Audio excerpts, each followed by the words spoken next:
Vadodara police station વિસ્તારમાં આજે વહેલી સવારનો સમય એટલે કે 2:30ની આસપાસ એક ભાઈ છે કે જેનું નામ જયસુખભાઈ લાખાભાઈ વાણિયા છે, પોતે ત્યાં રહે છે. એમને એમના પત્ની સાથે નોકરી બાબતે તકરાર થઈ હતી. 2:30ની આસપાસ એમને એમના પત્નીને ચપ્પુનું ઘા મારી હત્યા નિપજાવી હતી.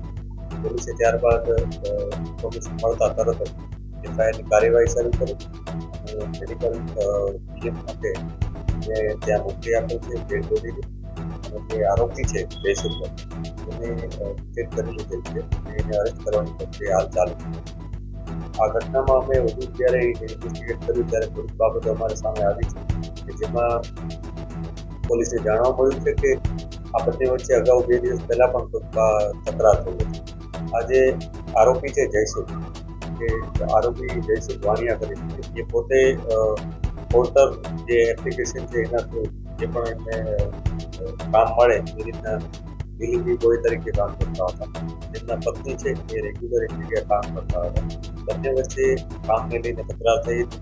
પ્રાથમિક માહિતી પોલીસને મળી છે. આ જે પણ ડિટેલ છે અમે એને એકવાર ક્રોસ વેરીફાઈ કરી છે અને આ ઘટનામાં ખરેખર સત્ય છે એના માટે એવિડન્સ જે પણ મળશે એ આગળ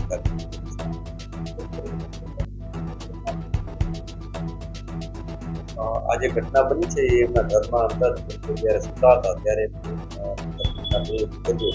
સાથે સુતા હતા અને કોઈ પણ આ જે નોકરી બાબતની તકરાર થતા એમના ઘરમાં ચપ્પુ જે હતું ચપ્પુ ઘરમાં યુઝ કરતા એ પ્રકારનું ચપ્પુ પાસે પડ્યું.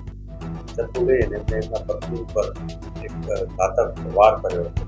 ગળાના ભાગમાં એમને ઘાવ માર્યો હતો, જેને કારણે મૃત્યુ થયું હતું.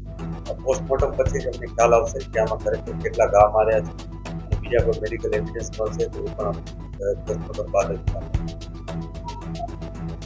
પોલીસને ઇન્ફોર્મેશન મળી ત્યાં જ્યાં બનાવ બન્યો ત્યાર પછી આપણે સારવાર માટે મેડિકલમાં ત્યારબાદ પોલીસને ત્યાં